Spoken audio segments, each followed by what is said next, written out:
A factory worker father hurriedly excused himself upon her announcement. As soon as she uttered those words, my stepmother, with a wicked grin, impulsively splashed tea onto my dad's face. Beside her, she burst into laughter. Surprisingly, my father made no effort to reprimand her. The stain on the suit my dad had meticulously cleaned for this occasion rapidly expanded. Fortunately, the tea was lukewarm, nearly cold, alleviating concerns about burns. Amidst my astonishment, I handed a napkin to my dad, while Tom, in a panic, tried to dry his father-in-law's suit. Even in the midst of worrying about potential injuries, Tom couldn't help but laugh at the absurd behavior of his parents. Throughout this chaos, my dad remained silent, stood upright, and pointed at them, declaring, "Well then, I'll just ruin your company." The unfamiliar sternness in his voice caught me off guard. He took my hand, and we left the chaotic scene behind. Tom scolded his parents before quickly joining us. "I'm really sorry, father-in-law." "I'll make my parents apologize later," he apologized.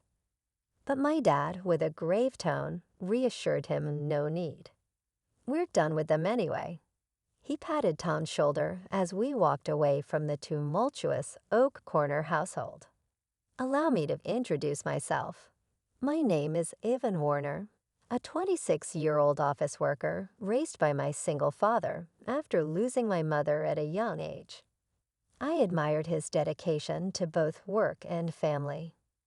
My father, in charge of a factory, managed to attend all my school events, even if he had to rush back to work afterward. In college, I met Tom, 2 years my senior, who was gentle, sincere, and polite. Despite his popularity, he accepted my confession, but there were concerns about his relationship with his parents, which he didn't elaborate on. We continued to date, and although Tom lived alone, he occasionally visited his parents, always looking exhausted afterward. Tom prioritized me in our relationship, and I was proud of him. I wanted to introduce him to my dad, and when the day finally came, it was a mix of fear and excitement. Surprisingly, my dad and Tom got along well, and I felt relieved to see the two important men in my life getting along. Yet Tom's excitement after the meeting left me puzzled, and he evaded any further questions about it. As Tom and I had seemingly hit it off with my dad, I couldn't shake off a growing worry that perhaps Tom's feelings were not as positive as he claimed. This anxiety lingered, leading Tom to request an important conversation a few days later. Nervously anticipating the discussion about our recent encounter with my dad, I met Tom at the agreed-upon cafe. Upon reaching the cafe, I noticed Tom already seated, his face wearing a gloomy expression visible through the glass. Suppressing my own anxiety, I approached him with a cheerful greeting. "Tom, sorry. Did you wait long?" I softly spoke as I reached him. Startled by my touch on his shoulder, Tom exclaimed, "Well, Ivan, you scared me." After a deep breath, he continued, "I'm sorry, I didn't mean to startle you. Please have a seat." Sitting across from Tom, I ordered from the waiter, my concern mounting as Tom's downcast expression persisted. Hoping to encourage him to share his thoughts, I spoke up. "Hey Tom, what's bothering you so much?" "Is there something wrong with my dad?" Tom, taken aback by the direct question, denied any issue with my dad, stating, "Absolutely not. I respect your dad. It's just that my—" He trailed off, avoiding eye contact. Sensing the need to delve deeper, I sighed and pressed him. "If you're worried about something, I want to know what's on your mind." Tom took a deep breath as if preparing himself and began to disclose a shocking revelation. According to him, his parents were judgmental and lacked class, constantly interfering in his life. When he introduced a girlfriend, his parents would criticize her on the spot, leading to tearful breakups. Tom desired to marry me, but was troubled by the prospect of involving his parents in our marriage.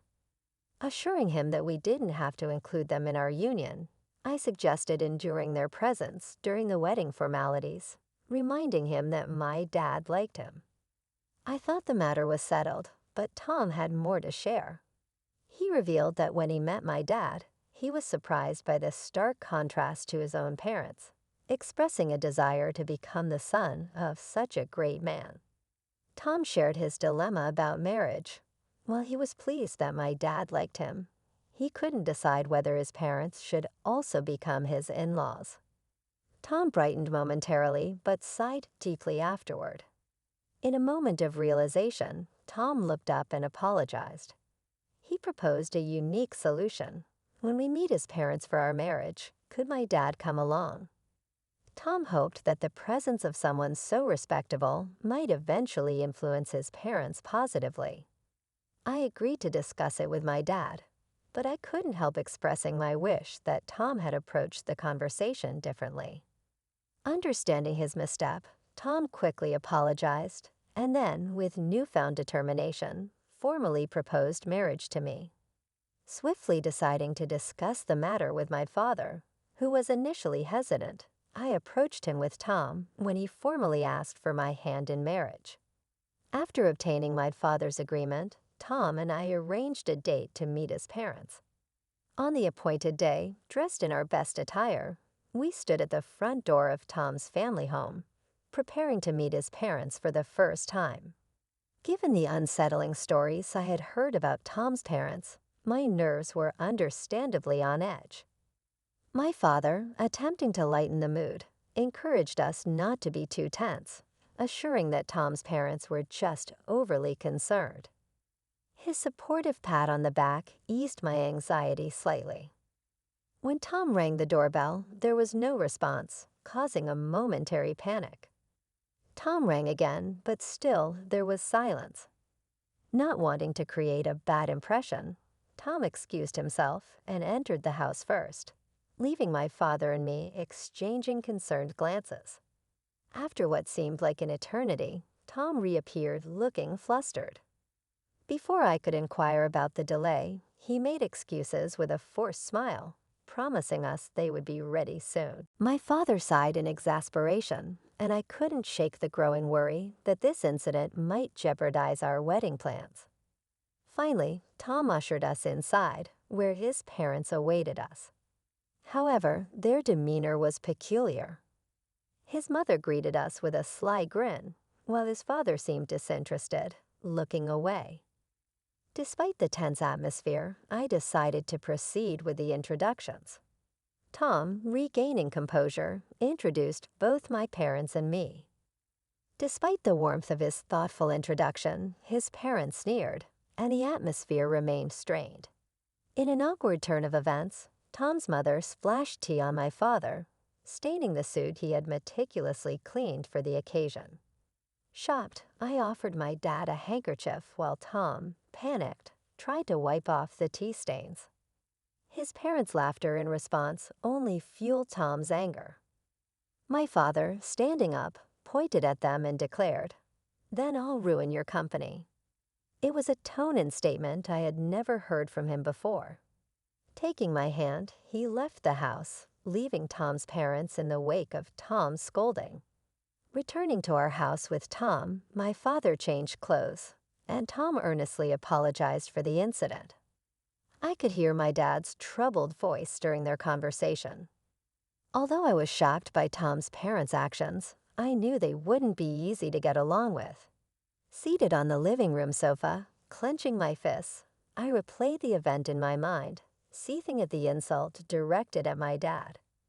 When my dad and Tom finished changing, Tom immediately apologized to me, almost bowing down, expressing regret for not anticipating such behavior from his parents. His sincerity was evident, and he didn't even ask for forgiveness.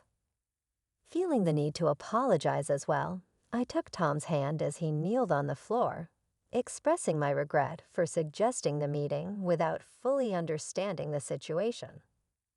The situation unexpectedly took a serious turn, and I felt compelled to apologize to my father for the unintended consequences of my thoughtless suggestion. His troubled expression and shrugged shoulders conveyed the difficulty in addressing the situation. Determined to understand the gravity of my dad's threat, I sought clarification. "Dad, was what you said true? Are you really going to ruin their company?" To my question, my dad glanced at Tom and nodded firmly, affirming his intent. My father, the CEO of a renowned local enterprise, revealed that their business was already struggling. As the factory manager and CEO, he had started as a worker in the very factory, sacrificing his dream of becoming a painter to raise me alone after my mother's passing. He worked tirelessly and climbed the corporate ladder through several promotions. Eventually, he took over as the CEO when the former CEO retired.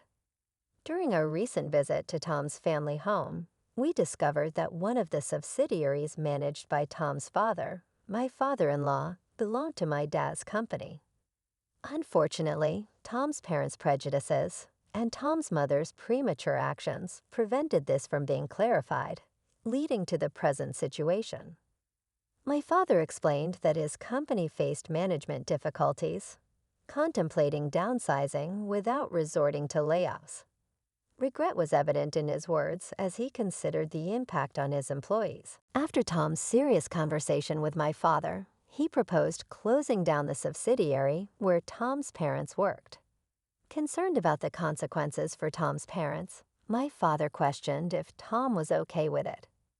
Tom, resolute and having cut ties with his parents, expressed a desire for them to reflect on their actions. Despite the difficulty, he requested my father's permission to get engaged with me. Moved by Tom's earnestness, I also pleaded with my father to allow our engagement. My father, crossing his arms, pondered Tom's words. Despite the recent incident, he eventually gave his approval, setting a condition related to Tom's parents being company executives. My father demanded to know Tom's plan for the employees and made it clear that our marriage would be off if Tom couldn't handle this responsibly. A few days later, Tom presented a plan to my father for his father's company's employees. He had arranged a meeting with my father to discuss possible job placements for all the employees. Tom showed genuine concern for their transition and offered to work for free until they were settled and producing results. He expressed his eagerness to compensate for any shortcomings with his work and salary, and once settled, to re-engage with me. Tom, demonstrating his earnestness, saw himself as partly responsible for his company's collapse and wished to be a positive force in the situation. Upon returning home, I discovered that our marriage would be delayed due to an unavoidable circumstance. When I greeted my father, he expressed, "Welcome back, Avon." You heard right. I'm sorry for deciding such an important thing on my own, but I thought it wouldn't be fair if I were the only one happy. While he apologized, I seized the opportunity to propose working in the company with Tom, offering to work for free. I insisted that my father should accept Tom's proposal. Despite Tom's attempts to dissuade me, I desperately begged my father, who initially remained silent. After repeated pleas, he uncrossed his arms and quietly nodded. Meanwhile, Tom's parents had yet to apologize. My father seemed to have been waiting for them, but the time had passed. He began preparations to take over Tom's father's company. Time passed, and the day arrived when the company collapsed. Tom's parents summoned us to their home, where a crowd of former employees protested the company's closure. They accused us of being the root of all evil and blamed me for seducing Tom and ingratiating myself with my father. Despite the accusations, Tom attempted to calm the former employees, explaining the situation and offering new job placements. Ignoring his parents' outbursts, Tom apologized for the inconvenience caused and promised to work with dedication. The former employees, reassured by Tom's efforts, began leaving relieved and grateful. As they departed, my father promised to inform them of the details later. In the aftermath, Tom's parents continued to fuss about their predicament. Tom sighed in exasperation at their blame shifting, expressing concern about losing their house, which was used as collateral. Despite their pleas, Tom's parents were met with indifference, as the former employees had already heard the truth from Tom and disregarded the parents' desperate. The former employees left relieved, leaving Tom's parents to confront the consequences of their actions. I don't care what you think. You got what you deserved, so it can't be helped. Why don't you learn a little remorse? My father reprimanded Tom's parents, who seemed oblivious to our scolding. Unable to bear their persistence any longer, I finally lost my patience. Haven't you just caused trouble for Tom all this time, boasting about being business owners and only caring about titles? Isn't that why this happened? My words left his parents speechless, seemingly ready to retort, but halted by my father's decisive intervention. He made it clear that he wouldn't allow them to speak further. A business owner is supposed to take responsibility. You should at least complete your final task properly. Left without a response, Tom's parents were scolded collectively and could say nothing more. Leaving them behind, we departed the scene, and eventually, Tom's parents lost everything: the company, the house, and the land. They never provided any guarantees to the former employees and evaded responsibility. After losing everything, they reached out to Tom for help, but having cut ties with them, Tom coldly turned them away. Now they were probably in jail, and we heard nothing from them since. Even if they got out, they still had a debt to the former employees, so the situation remained dire. Afterward, Tom and I quit our jobs and joined my father's company, living off our savings. In the first month, we worked for free, as promised. One day, we encountered a former employee of Tom's parents' company at work. Eager to shake our hands at the new workplace, the employee expressed their gratitude to my father for giving them a chance. Thanks to Tom for arranging the job, and also conveyed many thanks to me. Despite not remembering the specific incident, I had apparently helped that person carry materials. After expressing immense gratitude, the former employee left, expressing a desire to keep working hard. Feeling somewhat redeemed by his words, we hurried to my father's office, where he warmly welcomed us, handing us several thick envelopes. He explained, "It's your salaries for the past months." It ended up being multiple envelopes because it couldn't all fit into one. We were stunned, unable to grasp the situation, but my father continued, "Your hard work revitalized the team. They constantly expressed their gratitude and concern for you. I couldn't possibly leave such excellent employees unpaid, and our performance has improved significantly. Thank you truly." Hearing this, we hugged each other and cried, moved by the concern shown for us. My father then added something even more wonderful. "Tom, I'm impressed with your leadership. If you're okay with my daughter, would you marry her?" Overjoyed, Tom replied tearfully, bowing to me and my father. I hugged Tom, crying alongside him, and so we got married. Continuing to work at my father's company, we lived happily every day, gradually becoming more adept at our jobs and contributing more effectively.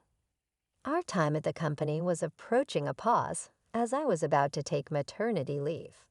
My father, Tom, our colleagues, and I were all looking forward to the arrival of our child.